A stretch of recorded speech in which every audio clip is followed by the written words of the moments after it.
as Gemma said, I'm a partner at Jackson Walker. I've been there about 4 years. I was at Andrews Kurth for 10 years prior to that, and a couple other firms. So when she says all of her firms, there are a few. I have also started a new company that's called Bax Advisors. That's really my platform to help women advance in their careers, to give them the tools to really navigate the way through the difficult waters that sometimes occur in law firms and corporate America for women. And it started for me really with giving this speech that I'm going to go with today about how to better draft your self-evaluation. And at the end, we've also added a little information on how to give and receive constructive criticism or feedback, because I think that is something that as women we struggle giving, and often no one really enjoys getting, but we struggle with that as well. So I have a few tips on that. Let me start with, I like for this conversation to be interactive. Feel free to please ask questions. If I stand up here for 25 minutes and only talk to you, I feel like I've done a poor job, so feel free, please, to jump in. So I'll start with a little inspiration. Madonna being one of the biggest badass women that we all know. She says a lot of people are afraid to say what they want, and that's why they don't get what they want. The last one's actually my favorite. Stop wearing your wishbone where your backbone ought to be. And as we all say, we wish we made partner, we wish we were advanced, we wish we were on this committee and whatnot. If you're not asking for what you want, it's very hard for other people to read your mind and know what it is you're looking for. So I start with the concept of bragging. Brag is not a 4-letter word, despite what you've been told, despite what you were told when you were a child. Don't brag, don't talk about your accomplishments. I've heard everything from don't make your husband feel small by bragging about what you do. Don't make the boys feel bad on the playground. And I'm here to tell you, you need to brag.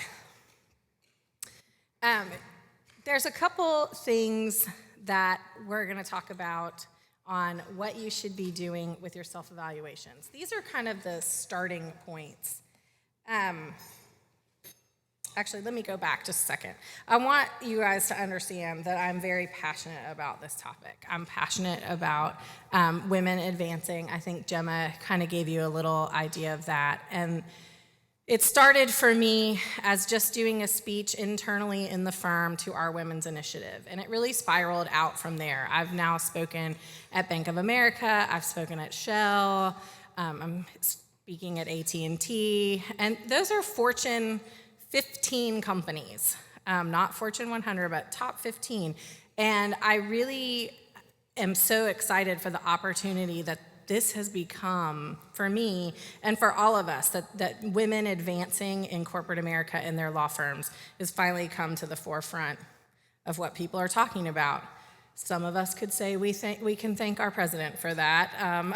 Others may say we unfortunately thank the woman who did not win for that. But this is something I'm really passionate about, and so sometimes I get a little overexcited, and I don't want this to appear to be male bashing, because that's really not what this is about, but sometimes it does, the message is different for women, and so please don't take away from this that I hate men. As women, we kind of have to come together and rise up. So 3 things that you should know about doing your self-evaluation that you probably aren't doing. And let me be clear about this. I have a list of do's and I have a list of don'ts. And I have done every one of the don'ts. I still do them. The marketing director who's across the office from me laughs when I'm doing my self-evaluation the day it's due. So please know that we're not all perfect here, and these are just some suggestions. But my number one thing is you need to understand how your compensation is dealt with at your firm. Sounds intuitive, but you'd be surprised how many people don't know how their compensation is calculated, or what factors go into how their compensation is determined. And if you don't know that, how can you effectively draft your self-evaluation to be addressing those factors? So I highly recommend, if you don't know, that you find someone to ask. Find someone on your compensation committee and ask them, what is the firm looking at? Because it changes. As a young associate, it may just be flat out billable hours. As you're moving up the chain in your law firm, it's going to be some combination of origination and billable hours. Maybe as a partner, it's origination only, or it's what you're doing within the firm to increase your profile. But if you don't know those things, you can't actually draft an effective self-evaluation. Second of all, I recommend you have someone else. Oh, yes, Gemma. Okay. Awesome. Okay. I think, your compensation even in-house, you went from, if you came from a firm, you were a money maker to a cost center. And so you need to really also keep in mind what your organization is looking at when they're compensating you. Is it, how many deals you've worked on, how much money you've saved the company, how much you've brought in-house from outside firms, how you're managing your firm. So again, it's just very important to know how they're going to look at it. And then have someone review it. I recommend, if you have a male counterpart, to have them review it, because they will read it differently than your girlfriends, than you will. They will ask you why you say certain things, like my third one, which is, why do you keep saying we when it was just you? As women, we are really uncomfortable taking credit for the things that we have done.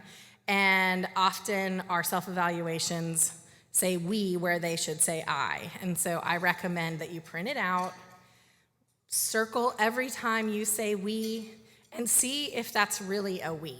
If you could say I, because this is your self-evaluation. It's not the evaluation of your team. You have the opportunity at another date, I'm sure, to evaluate your team members, and that you need to take credit for the things that you're doing. It's not showing off. You're not upstaging other people. You're really just focusing on what you're doing. Your personal accomplishments don't have anything to do with making someone else look bad or good. The fact that you billed the most hours or that you closed the biggest deal doesn't mean that people are less. So you really need to try to own that. And I suggest that you keep a list during the year of your accomplishments, whether it's a special file in your email where you dump in all the emails where someone said that you did a good job, or when you closed a great deal. My husband actually keeps my list, which makes him a saint, but he actually puts things on the list that I wouldn't put on there, because I think, this is really just what I do as a job. And he says to me, no, that's not what people do in their job. That's going above and beyond. You just don't see it. And I think as women, we often take a lot of responsibility on ourselves and think it's just part of being part of the team, part of doing what everyone should be doing, and you don't take credit for it. So if you can get someone to help you with that, I highly recommend it. So there's a long list of do's, and I think the PowerPoint will be made available. If not, I'm happy to send it to anyone. I think it might even be on the Jackson Walker website as well. But I'm going to go through a couple of them, carefully, obviously read it. Be on time. Turn it in on time. At our firm, the compensation committee is reading 400, self-evaluations.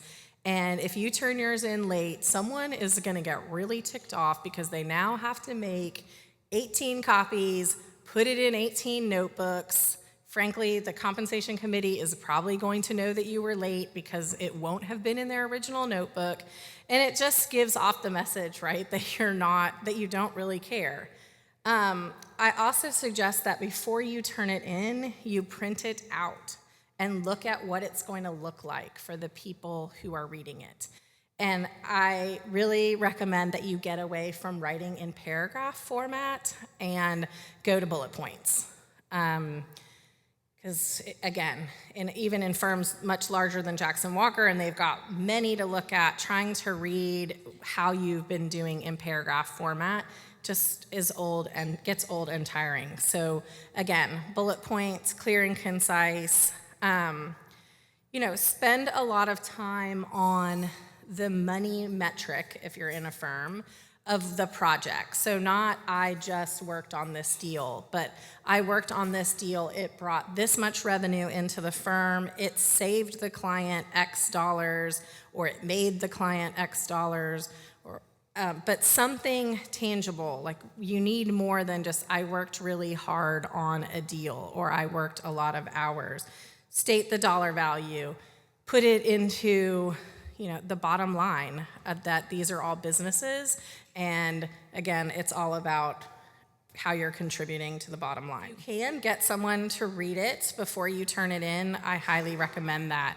Preferably, like I said before, a male. And if you have someone who is a friend who's on the compensation committee or the management committee, which I think in most law firms are the two kind of most powerful committees, if you have that opportunity to get someone else to review it before you turn it in, I also highly recommend that. There was a study done at one of the larger law firms in New York, and there had been a woman who was on the compensation committee for 10 years. And she noticed early on in her tenure that women's self-evaluations were not as strong as the men's. So she started basically asking for the self-evaluations without names on them. And she kind of made a record to herself of which one were women and which one were men's evaluations. And after something like 1,400 evaluations, she never missed one. Not one. Every single time she knew which one was the woman. And because they were shy to take pride in what they were doing.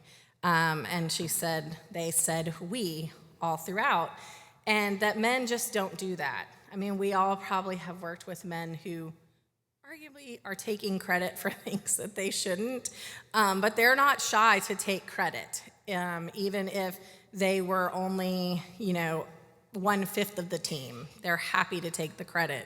And I think it goes back to the stat that we've probably all heard of that a man will apply for a job if he feels like he has 2 of the qualifications out of 10 or 20%, but a woman won't apply for the job until she feels like she has 80 or 90%. And so it really just ties into kind of their confidence and their willingness to step up and take what they want. And it starts really at a self-evaluation level as well.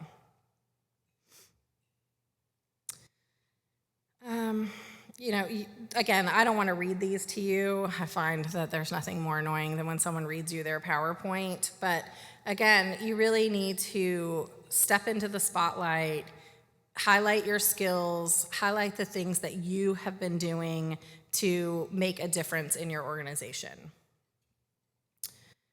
And the last point here, I think, is important.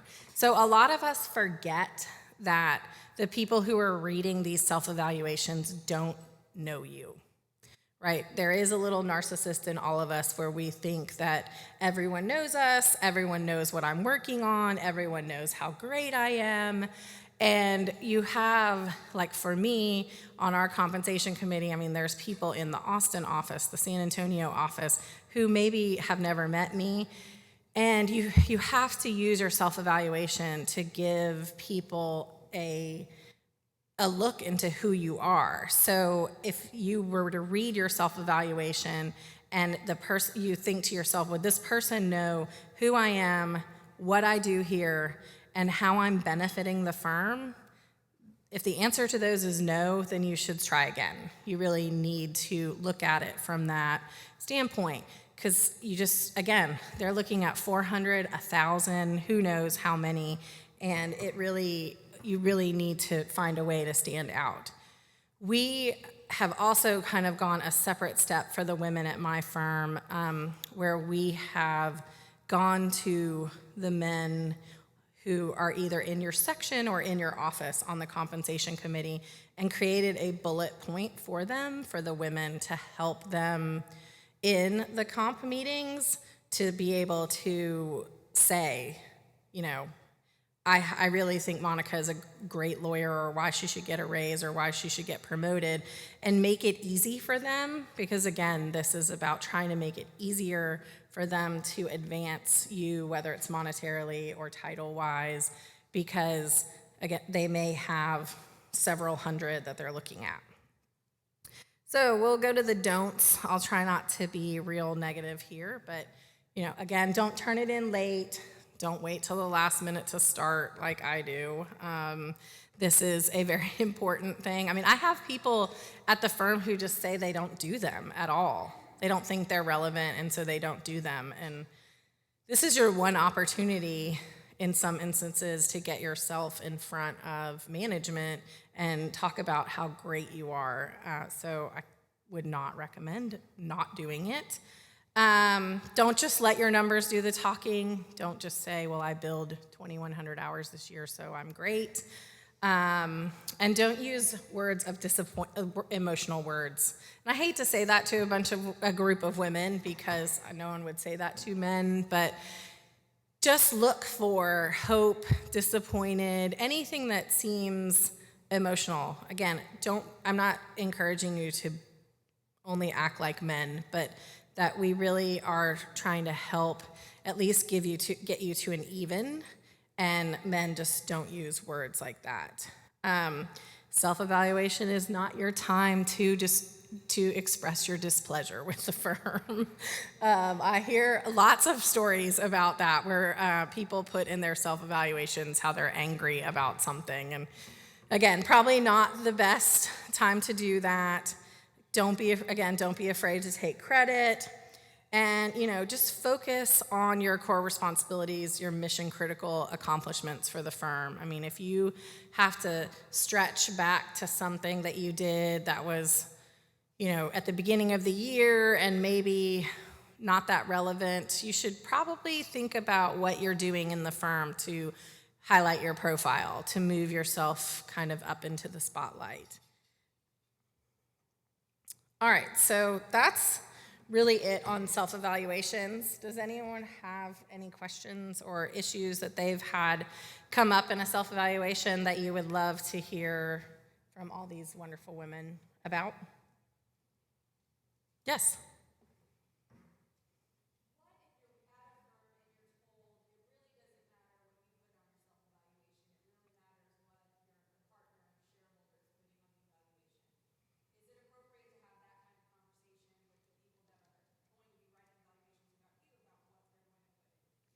Yes. So if that is the situation, first I'd check around, because I have heard that, and then I'll hear from people on comp committee that that's not true, that they also put weight to your self-evaluation. But if that really is true, I would recommend that you kind of give them what they should put in your evaluation from the way you would spin it. One, I think I have to do a lot of evaluations, and I really appreciate the help from someone else. I mean, they may not take all of it, but that's your opportunity to sell yourself the way you want it to be, and assuming that this partner that you work for agrees, you can really put yourself in the best light through them. Did you have a question? That's okay.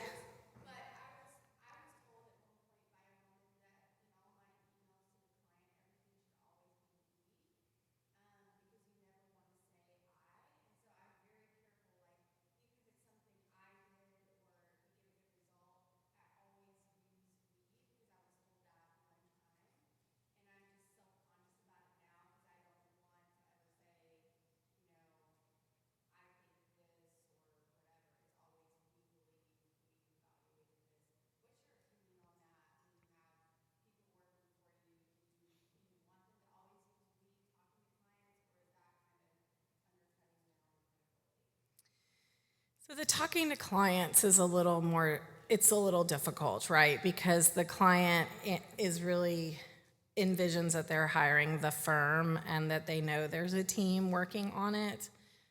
But I also think I is appropriate if it is something that you did. And I cannot envision that clients are actually saying to themselves, I can't believe she said I did it. I know someone else helped her. Or, or when they say we, they may be like, well, who's the we? I thought Monica was working on this. Is someone else working on this? So I understand the advice. I've heard it myself. I look at the email and think about, is I or we really appropriate in that circumstance? And oftentimes it's really I. And as you get older in your career, you'll find that the client hires you, not the firm. It's not really Jackson Walker. I mean, if I were to walk out the door, a lot of my clients would go with me because it's the relationship between us. So I would challenge you to push back on that. Yes.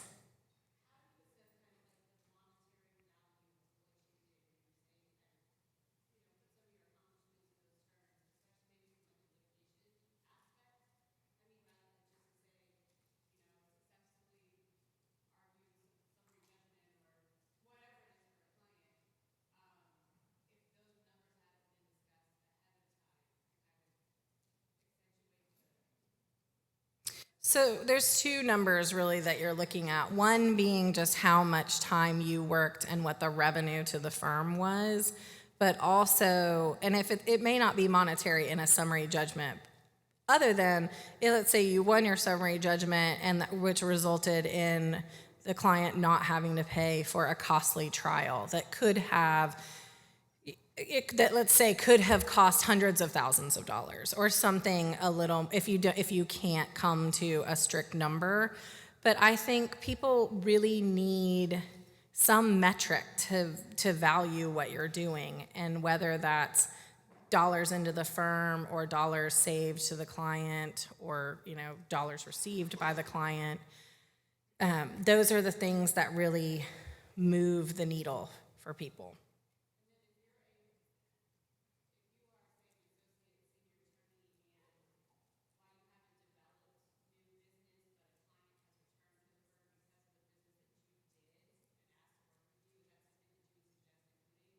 Yes, I would say something along the lines of, I continue to receive direct referrals from client X, because that's what happens obviously to a lot of the women.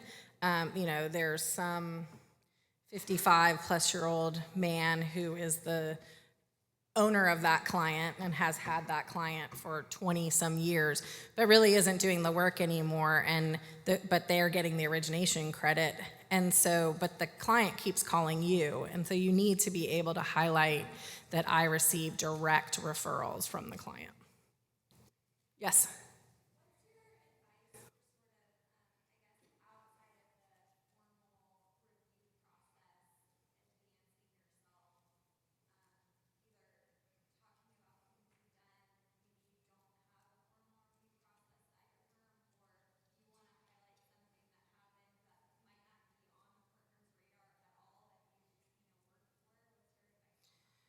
So men are really good about that. I don't know. So we have these clear glass offices at Jackson Walker.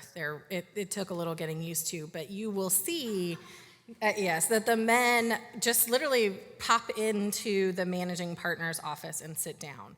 Or they will, be standing out at the coffee bar and they're more than happy to talk about what they've been doing. And that's not as comfortable for women. So I recommend trying to do it a little more informal, as opposed to, reaching out to your partner, hey, I'd like to come talk to you. Literally, if you can catch them walking down the hall, if you can throw it into a kind of informal discussion, throw it in when you're talking about something else. Be like, hey, I just wasn't sure if you were aware, but I just did a speech at Bank of America, would be kind of my example. I think we'll talk about it a little bit on the feedback, but men are really uncomfortable. A lot of men are very uncomfortable doing the feedback thing with women. They're worried that they're going to cry, or they're worried that they're going to want really lengthy explanations. And one of the things that men do, and it's funny because I noticed it with my 15-year-old son, is they talk when they're not facing each other. Like they like to talk in the car, or when they're at a game, because they don't want to, it doesn't want it to be too personal. And so I basically would recommend you try to recreate something like that if your boss is a man. I know it's silly, but really, if you can get them in a situation where it doesn't feel so formal and forced, where you're sitting across from each other and it's very tense. If you could literally walk down the hall or on the way to a meeting, swing by their office and just kind of on the way, hey, by the way, I just had this really awesome win. I find that's really effective. Yes?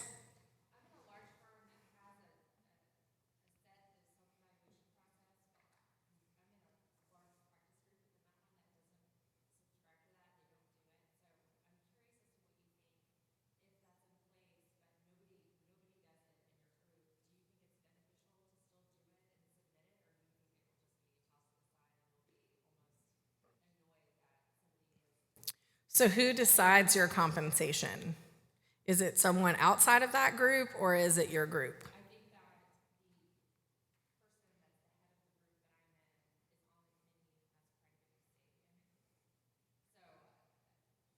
So if you feel comfortable, I would ask someone else on the committee. Say, use this. I went to a speech today. It was about self-evaluations. I know that we don't really do them, but I was just curious. Does anyone on the committee wonder why no one in our group does them? Would it be beneficial if I did one? Or would it be looked at as, a waste of time, or I'm trying to go outside my ranks and, jump over the guy in my group?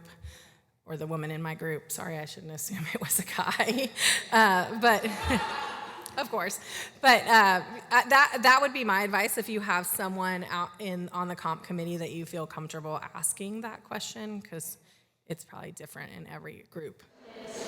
When you're doing self-evaluation and you've got something there's a negative, whatever it is, maybe you didn't have the receipts that you wanted, or lost a client, or whatever. How do you address it head on without being seen as doing the apology work? Because I've seen evaluations where I'm like, I wouldn't necessarily give it as much airtime as you did in this evaluation. But again, I do want to kind of address it. Right, so it's a little bit the white elephant in the room, right? Like if you only billed 1,000 hours or something happened that was off track for you. The way our managing partner, he and I had a very frank discussion about this, that he suggests dealing with that is take it head on. I didn't meet my hours this year, but my plan for next year to meet those hours is X, and that's it. I'm not sorry. It's not my fault. None of that. It doesn't help to say my partners didn't were slow, and so I didn't have any work. Just, I didn't do it, and this is my plan for fixing it, and leave it at that. Anyone else? All right, so we're going to go to feedback here. The text on that is very small, and I apologize for that. But this is from a website called Mind Tool, and it's an approach to giving feedback that they call the SBI model. And it's really about using a situation, behavior, and impact when you're giving feedback, as opposed to just saying to someone, you didn't do a good job today, or I noticed that you haven't been responsive to the client. To really focus on an individual event, and the feedback needs to be almost contemporaneous in time. Don't hold a bunch of it up. Don't wait until an evaluation. If something happened that needs to be addressed, you really do need to address it as immediately as possible. and aim to use measurable information. So there's an example here, there's an example on the slide of both the negative feedback and then the positive feedback using both models.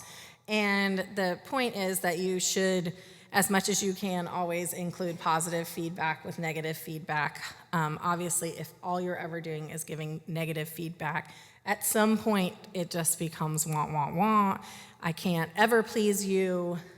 Why am I even trying, right? So really it's focusing on defining where and when of the situation, putting it in context, and using specific settings for a reference. So, during yesterday's morning team meeting, when you gave your presentation, and then the hardest one, the behavior. So it's got to be something you observed directly, not what you've heard, not what other people are talking about, but specifically what you observed.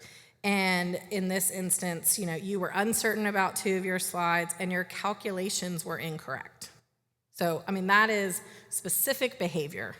You were not comfortable and you were wrong.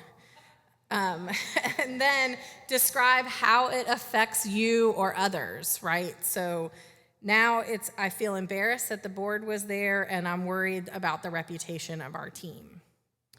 So those are really specific statements about why this is a problem. Again, use I statements when you're giving the feedback. Again, this shouldn't become like a pile on. This is your specific feedback. I noticed this. I've seen this. I feel like you were not productive at this meeting. But keep in mind, the goal of your feedback is improving behavior. It's not, for this to be like a bitch session. This is, I'm trying to help you. I want you to be better. I believe in you. I'm trying to help you. And if you can say those words, it could help. Now, tips for receiving the feedback, which I think probably most of us in this room spend more time doing. Be receptive. It's painful. Maybe some of you have been lucky to never have received constructive criticism. But, be receptive to it, but also you don't have to own it. Take a step back, walk away after it's over, spend a little time thinking about it. Sometimes it's right, sometimes it's not. Sometimes it's fair, sometimes it's not. And if it isn't, just let it go. It's hard to do. Don't come back. Don't try to argue about it. Just let it go. I am challenging women to push back on what I call gender-specific criticism. So if you receive criticism that you think is not fair and you received it because you're a woman or a minority, I encourage you to push back a little with a nice statement along the lines of, I appreciate your feedback. How could I have done it better? Because people like to talk about themselves and they like to tell you what they think is better. So if you can turn that around and say, I appreciate that. Again, what could I have done better? Often when given that question, I have found that the men who have given that criticism realize that maybe they're wrong, or that they did specifically do something because you're a woman. Not always, but sometimes when you get into that dialogue of how could I have done this better, and if it's appropriate with the person that you're talking with, and you could say, well, how would you have told Bob to do this? Or how could I have done this that would have been appropriate in your mind? Oftentimes I've seen them have the little click in the back of their mind that, oh, wow, that maybe wasn't fair, and I am criticizing you because you're a female. And so I encourage you in the appropriate situation to start pushing back. That's how we're going to make a difference here. Yes?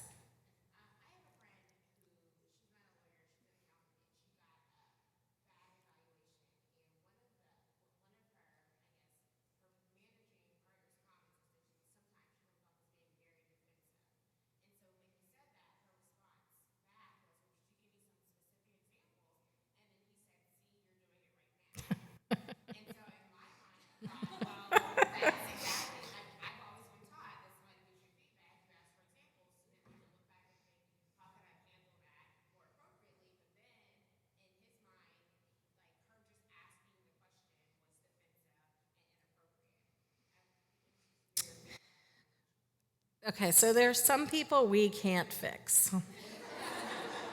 I mean, I'll just be honest.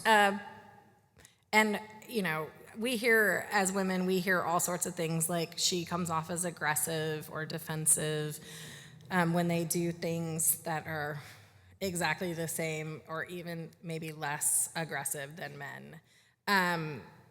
In that instance, I would recommend that she not do reviews with that person's alone, that she asks that there be a second person in the meetings.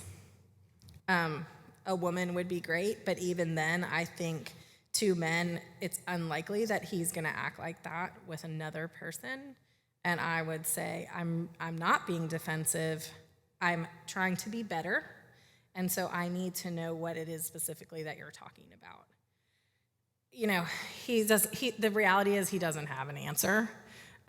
He's just uncomfortable with, or maybe uncomfortable with women who are a little more aggressive or stand up for themselves. So sadly, I don't think we can change everyone, but I would suggest that she really ask for another person to be involved in her evaluation.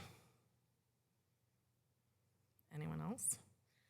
All right, so practice active listening, maintain eye contact, keep your body language open. I mean, obviously, when you're getting the negative feedback, don't do this. Or, cry, which I hate to say it because my body does this crazy thing when I'm really mad where it wants to cry and it makes you like, I really fight it.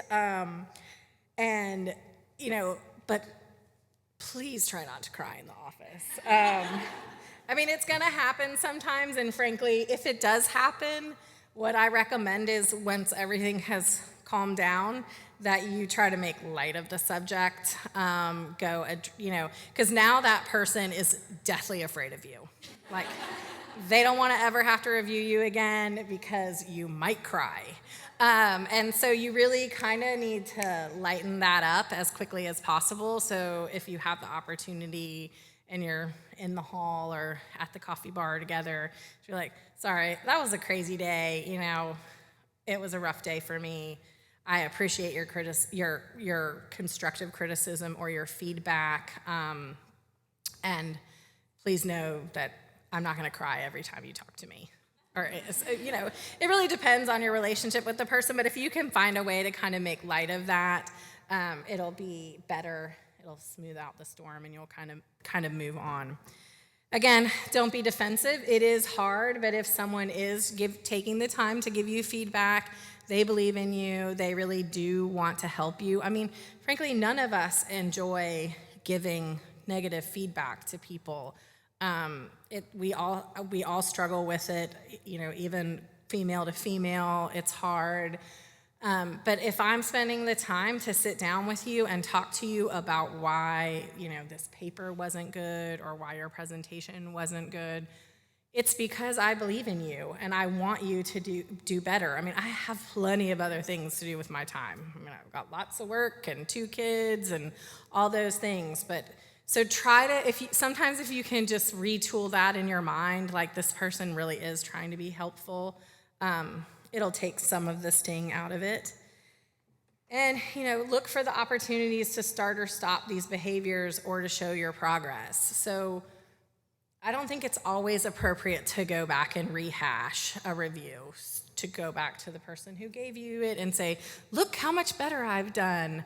But sometimes it may be appropriate to say, I took to heart what you said, and this is what I've done to be better or to advance, and I just wanted you to know that I really appreciated you taking the time. And so it has a kind of a double purpose there, right? It gives you the opportunity to say, I listened to you and I'm a grown-up and I can take it.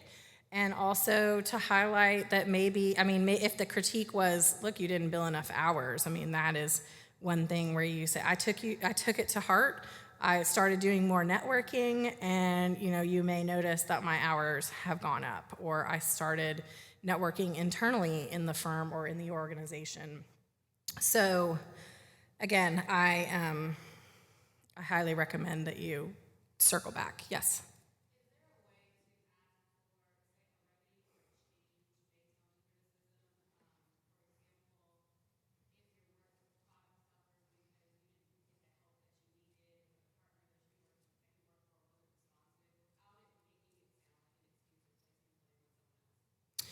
So I think in that situation, I would say something along the lines of thank you.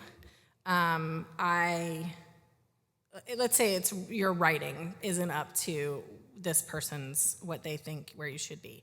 I really appreciate the feedback. Are there any resources at the firm that I could use to get better training? You know, because I know most of our firms have Brian Gardner comes in, or they have NETA training, or all sorts of things. Being proactive, saying, I hear you, I want to be better. What are your ideas on how we could do this? Can I get more experience? Is there training options?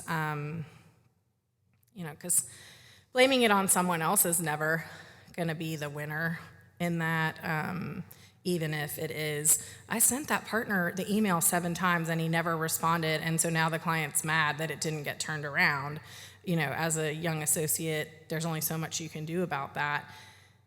It's not that helpful, and God forbid, don't BCC people, because that will just come back to bite you. If you're not comfortable putting it either in a straight CC or you need to forward it to them directly, that is watch out for the BCC. Again, criticism, try to think of it as a gift. Really, but again, don't own it always. So it's a hard thing to get used to, but sometimes you will sit back and say, that was correct criticism. I wasn't prepared, or I didn't spend enough time on that. I didn't research all the resources. But other times, it just won't be fair criticism. Someone will have it out for you. Someone will be having a bad day the day they gave you the criticism. And so don't always own it. And, take a deep breath. I always say you can have your one-day pity party, and then you just got to move on. Get up, pull your big girl panties on, and, move on.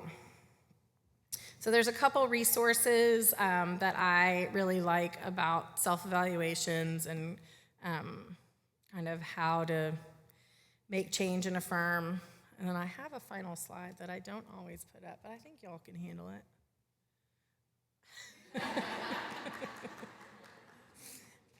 Thank you so much.